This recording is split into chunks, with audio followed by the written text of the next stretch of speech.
Okay, I finally got back onto this Pioneer PL300 turntable that I repaired before. Basically got a new headshell and cartridge for it off eBay. So I'll remove this cover. This cover I'll also have to get around to giving a bit of a polish because it's pretty scratchy, as they often are. A little bit yellowed as well, but that might have been that colour to start with. But that's a job for another day as well. But basically what I ordered is one of these black head shells. Basically comes with the wires, the connector to plug in. This is an aluminium one. If you look, some are listed as plastic, some as aluminium, so much nicer to get a die-cast aluminium one rather than plastic. Not that it matters that much, but that should just be a standard head shell connector there. A bit better than this old one I had. Yeah, so that'll fit straight on. Obviously no counterweight there at the moment. But first we'll need to fit the cartridge to it. This is one of these Audio Technica ones. I think they're about $20 Australian or something. Seems to be the most common one on there, and they always seem to make decent cartridges in the past, but whether these are anything like the old ones I'm not sure. But I'll probably hardly ever be using this turntable, so it'll do the job for me. And at least the cartridges are easily obtainable for them because they're fairly common. Sorry, the needles I should say, rather than the cartridges. Although at that price you'd probably just as cheap to just about throw the whole thing away, and that's one of the beauties about it. If the needle goes, you could almost replace the whole thing, but yeah, how does that cover come off without breaking anything? That's the next fun part. It slides forward. So it's just a plastic cover to protect the needle. But yeah, just a basic moving coil or moving magnet, one of that style, not a, you don't want the old ceramic ones. How can I get that back on carefully? So I'll leave that cover on for, you don't want to break anything or bump it or bend it or anything, so best thing is just leave that in place. Now we've got two slots in there. That's where the screws go in. And it comes with a pair of screws with nuts on them. So I don't think I'll bother doing the full alignment and stuff at the moment, but basically just get this back together, and you can set the angle of it and should really have something to measure the weight and get that perfect, but I'll at least get this thing going again. I'll be interested to see what it sounds like, because this old Akai needle and cartridge I put in it wasn't the best. The needle's a bit bent and stuff, so that can go back. It's actually an Audio Technica as well, there you go. It's almost the same. Yeah, it's a bit different style. But yeah, I'll put this old head shell back on the old turntable it came off, which will probably never go again. And put that back in the Akai. Now we'll have to again check our connections here. This hopefully is labelled in some way. Yes, on the back of it, it's got left, right, and then plus, so that's obviously the top pins are plus, left on one side, right on the other. But what we need to do is equate that to these plugs on the back, and we have no idea. There probably is a standard colour code for this, but looks like we've got top and bottom on this as well, so that might hopefully line up with things, but always best to check. So we just want to do a continuity test. I'm not even sure which one of these plugs is meant to be left and right. Are they actually labelled? Nope. I think I always used to make the red right because it's got R, so R for red and R for right seems good to me. Does that go to the red wire? It does. So the earths probably don't matter as much where the earth goes, but that is the right one. So the green and red is the positive for the right, and green, so I wonder how they fit. Oh yeah, they're both on the same side. One's the upper, one's the lower, so that's, and does that line up? I bet I think it was the other side, wasn't it? Yeah, so we've got to cross them over on this one. They basically line up with the left side, top and bottom, red on the top, green on the bottom. If I can poke that out of there, so those two go to one pair. and I would assume the white goes to the white. Maybe they should have been the other way around. Yeah, maybe white is right. Well, I guess as long as I remember which way, it's probably not that critical, but it would be nice to put these so they all line up, but are they going to be the right way up and down anyway? No, they're kind of opposite. Plus is at the top. Oh no, they are on the top. I thought they were on the bottom. So if we put the right, make red left, not that it really matters if they cross over. Yeah, they're a bit tight. So that's going to be the next thing. These should all be standard pin sizes, but well, you want them fairly tight, but that's really tight. That's going on there. And I'll make white the right. And it probably doesn't matter as long as you remember. You could even put a label on these plugs. I forget if there even is a standard which one's right and which one's left. And then it's just a matter of white and blue. I think that was right for that for one channel. And yeah, the red and green for the other. You could even use a pair of pliers to fit these on. Just be careful they don't bend or anything, but they're going on alright. I think that's as far as they go on. And now it's a matter of just getting the screws in place. I guess those wires sort of fold up out of the way. You almost could probably, I don't know if it's a good idea to twist them. Someone will probably say it's not. But it will certainly make them a bit shorter if they're twisted. Yeah, not the nicest looking through those holes though.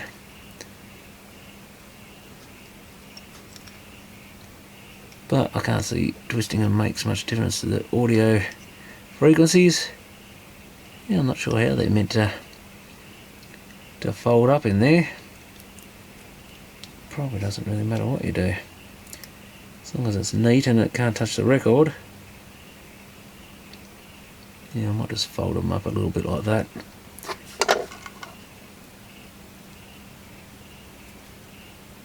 Get these nuts off.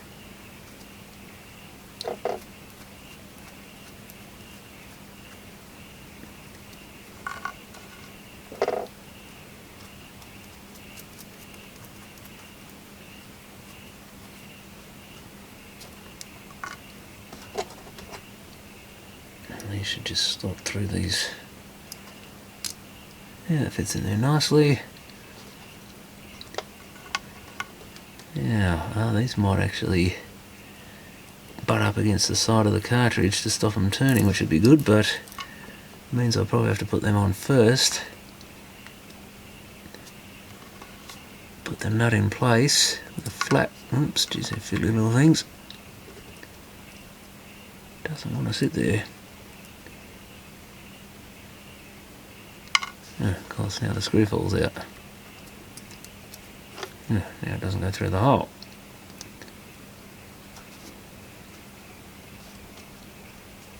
I can get that started on that nut without cross-threading it, which is what it wants to do.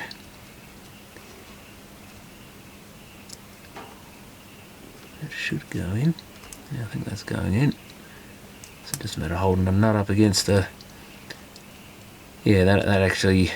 Those nuts I actually stopped turning because of they butt up against the side of the cartridge, which is good because these are like little hex head things, and it means you can just turn it with an Allen key hopefully and don't have to worry about the nut end rotating, so it'll tighten up alright. Is that going on? Doesn't feel like it is.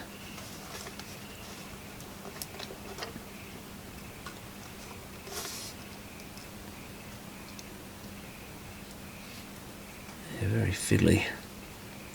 If you could press that nut down flat and keep it centered over the hole, just enough to get it started, it really doesn't want to do it.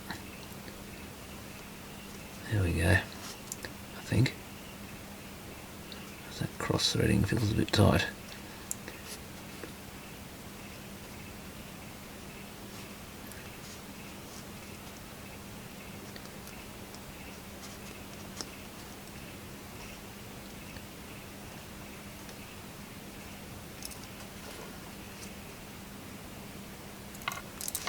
Oh, no, brilliant. It's probably stainless steel. I'll have to take the platter off to retrieve that.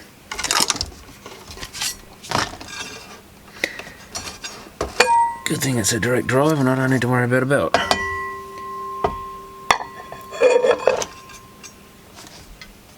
Probably not the best idea working over this, but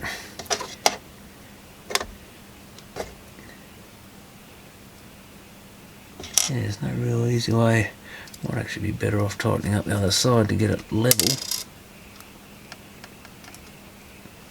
Better find some small Allen keys.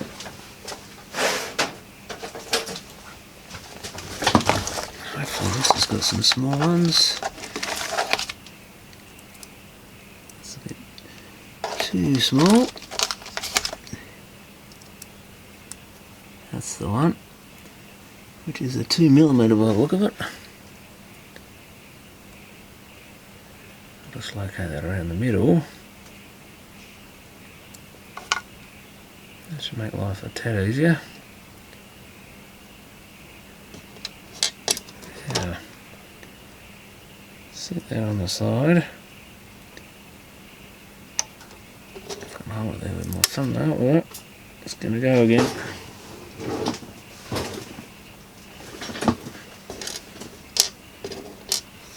Yeah, it'd be nice if they had a captive thing to hold it. The other one went on reasonable, but this one doesn't want to.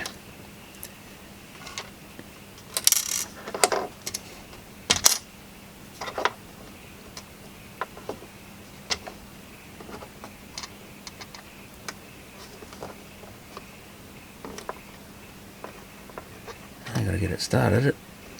There we go, I think.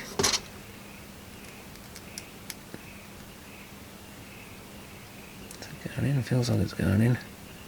Yep. So this does have a bit of forward and back motion. You can move them. You could probably even change the angle slightly if you wanted to. Just do them lightly tight. It actually looks like it is on a little bit of an angle. Yeah, so you can change the angle a bit as well as the position. Whether it sticks out or not. Might as well put it about midway, I guess. Problem is, as you tighten this up, it's kind of dragging it along as it bites into the metalwork. And try and get the gaps the same on both sides. But yeah, it does tend to walk along a bit. Okay, so I've got all this wired up now and mounted on the cartridge on the head shell. Should have all our connections right. So I can put this on the arm. This one's quite a bit lighter than the one I had on there before because the arm's lifting it right up. So we'll have to actually have to set up this counterweight here. So you basically want to set that, the further you wind, this one sort of clockwise from the front or anti-clockwise from the back, the further back you go, the more it'll lift. So that'll act as a weight against this, and the more you wind it in, so it's screwing itself along the arm towards this pivot point. Now we drop right down. That'll start, meaning this is the weight that pulls everything down. So what you want to find is there should be a point of basically balance. Oh, that's a little bit too far back. This should almost hang. That's sitting on the arm there, so it's close though. Yeah, so something like around there where the arm will sort of doesn't want to lift and doesn't really want to fall. It's probably falling just a bit still.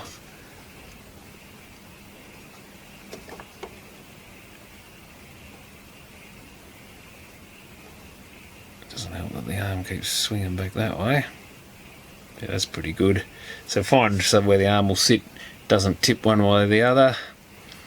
I'm using the main adjustment on this, which is the black bit on the back, the threaded bit on this one, or it's got little grooves on it, a little grip on it. And when you get that, this silver bit here actually has markings on it. So you want to turn that, there's a little slot in the top of the arm here, turn that to 0, so that's our 0 weight point basically. And then it's got graduations on it, 0.5 up to 2.5. So that's how many grams that this stylus will be putting on the record.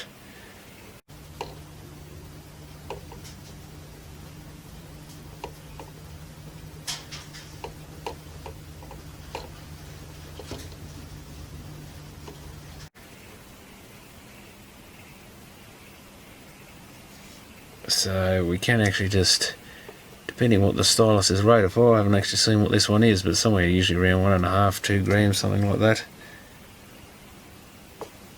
I turned the thing, but I didn't turn the... So I've set that to 0. I need to turn this black bit, which will rotate the silver bit with it. So we've got 0.5 gram, 1 gram, now it's starting to drop. 1.5. That's not too bad. Might go a little bit, 1 3/4. You don't want it too light or it will start skipping on the record. And you don't want it too heavy, the needle will start pushing right up back into the cartridge and won't have a proper range. Probably wears your records out a little bit quicker too. Let's lift that arm up. Put some vinyl on there and try it out. Remove our little protective cover. That's worth keeping those, because if you're ever going to store the turntable or anything, always slot these back on. Even if you're not going to use it for a while, it sometimes doesn't hurt. Just make sure, because that little clip on the arm should protect it from going anywhere, but if you've got kids or anything, it's probably better to put that on as well, just to protect the needle. Oops. Actually I should have set the anti-skate down to 0 I think originally, but I think that affects your balance point. But anyway, of course that's still up, isn't it? Take that arm lifter off. See if we can gently, been a while since I've done one, so I'll better turn the amp on, I guess.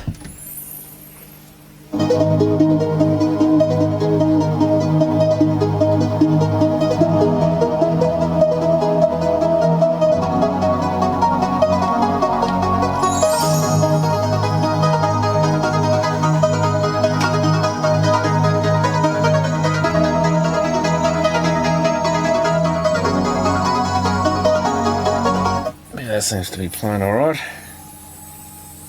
Can of course just hear it on the record itself even.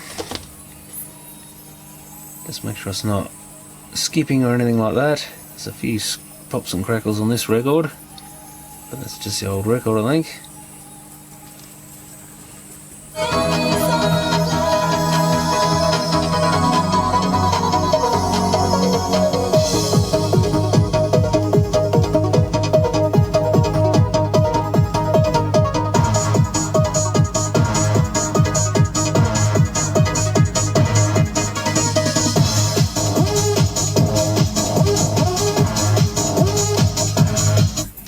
That track's old enough and obscure enough that YouTube won't recognise it in their copyright, but they might do, so I better be a bit careful. That seems to be running alright. Both channels are there, nice.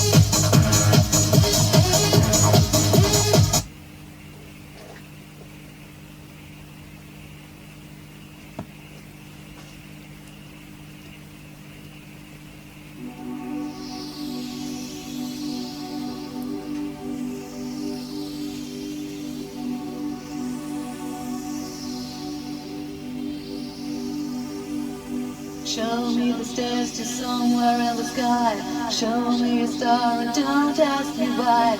Show me the way to a place of love. Let's take it right to the centre and see if the auto return works, which it looks like it does.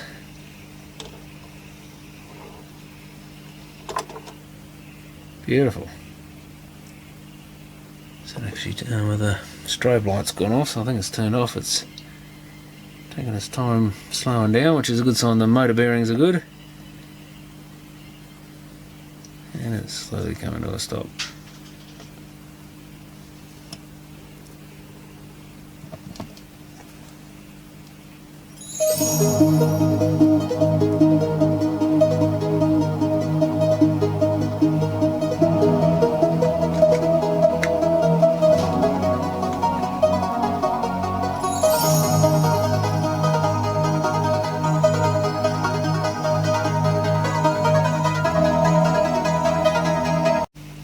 That other record was, the stylus was moving around quite a bit back and forwards, which I thought was just the vinyl. It looks like it is. I put this other one on here, it's not swinging back and forward so much, so that was just something to do with that vinyl. It was a little bit eccentric or something. But this one seems to be run a lot straighter, which is more like how they should go. So maybe the hole was a little bit off in that other one or something. Something sort of 12-inch single. Please report to the dance floor. Well, this is too.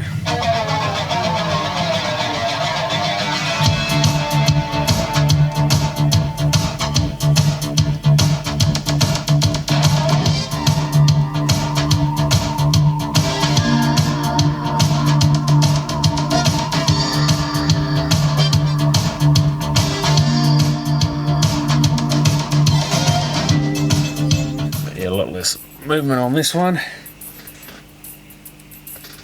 barely any up and down and no side to side, so that's a nicely balanced record, that one. And yeah, the stylus seems to be running well. It's not too far down. I could probably back the weight off a little bit. What I set it to, 1 3/4 roughly. Ideally you want a proper device to measure these, how much force is really there. The other one's more of just a guide, that back weight, but it should be reasonably accurate on a decent turntable, I would think. But yeah, that looks okay.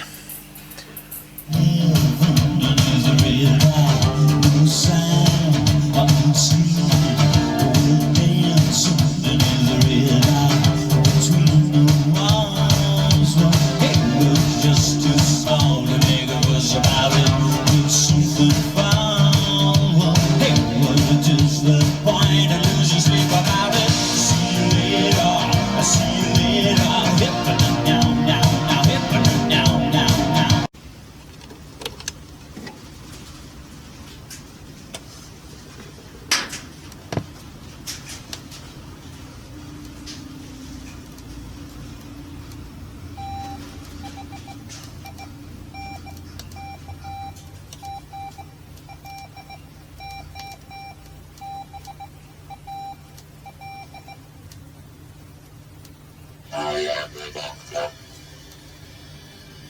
Please report to the dance floor.